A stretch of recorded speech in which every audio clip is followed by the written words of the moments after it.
waxaan daawaday muuqaalkan oo ciwaankiisu ahay mahadsan madaxweyne muuqaal aad u tiro badan oo ahay qayb waxa hadlayay madaxweynihii qayb qof wariyaa codkiisa dul saaray qabadkii madaxweynaha isaga laftirkiisa uga hadlayo dad shacab ah oo jacayl ay u qabaan madaxweynaha laftirkiisa la ilmeynaya qofka wakiilka ka ahay gurigaas oo lacagta intaas lagu aaminay oo aan la yaabay markii warkiisa aan dhageystay asaguna ah qof aan faamilka maxaa Cabdullaahi Farmaajo ahayn maadaama muuqaalka magaciisu oo ahay mahadsanid madaxweyne aniga oo reer Soomaali weyn TV wata waxaan rabaa aniga laftirkeyga halkaan inaan ka iraahdo mahadsanid madaxweyne adiga on dhul naga dhicin on hanti dhicin oo lacag nagu kordhin oo boorsadii shalay madaxtooyada la soo gashay kaliya wata oo waliba muuqaalkaada ku sheegtay inaad diiday madaxtooyada in gaari lagaaga qaado oo adigu aad soo jeedisay iskaada inaad uga bixi doontid madaxtooyada inta markii laga soo gudbo marka waxay kamid ahayd goobaha halista Farmaajo hortiis magaalada marka waxay ahayd magaalada Gaalkacyo kale Gaalkacyo iyo marko meelaha diiwaanka u gashay oo Farmaajo nabadeeyay kamid tahay marko iyo Gaalkacyo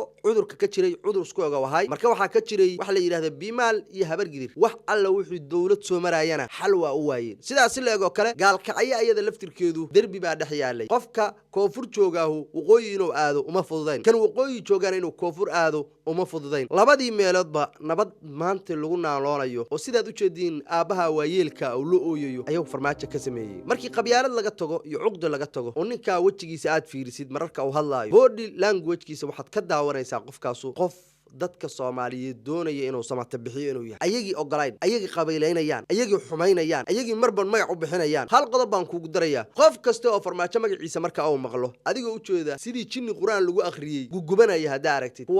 kuwa nabadda noo diidan waay 4 sano ku dhawaad buu ninkaas maqan yahay rag baa marka ay qudbaynayaan inay soo hadal qaadaan u tubaraacaan maahane dadkaas qudbad wanaagsan ma noqonayso inta waxa loogu soo celinayana waxay tahay in dadka quluubtooda wari loo soo xumeeyo waxa aad qabatay عقل لو Soomaaliyeed waa ku ogyahay kii damiina ama qabiilaysta qaab qabiil ku nicabna waxa ka tira badan kuwa qalbiyadooda aad ku nooshahay oo doonaya mar labaad inaad soo laabato taa marka laga soo gudbo durhaanta ninkaas inay wanaagsan tahay wiilka hantida inta la eeg lagu aaminay ee guriga dhisay ninka ku fahmil ma adeer uma aha aabbo uma aha walaal uma xitaa ku qabiil maahan wuxuu sheegay wiilkaasu asaga aabihi iyo madaxweyne Farmaajo inay saaxiib ahaa jireen iskuul ahaa jireen wuxuuna sii raaciyay markii aaba naga dhintay xiriirkii naga dhaxeeyay madaxweynaha ma uusan goyn inta uusan madaxweynaha noqon waana soo xiriiri jiray markii madaxweynaha uu noqdana uu sii xiriiri jiray ilaa ay gaarto lacag inta la ag wiilka inta lagu aamino in la yiraahdo guriga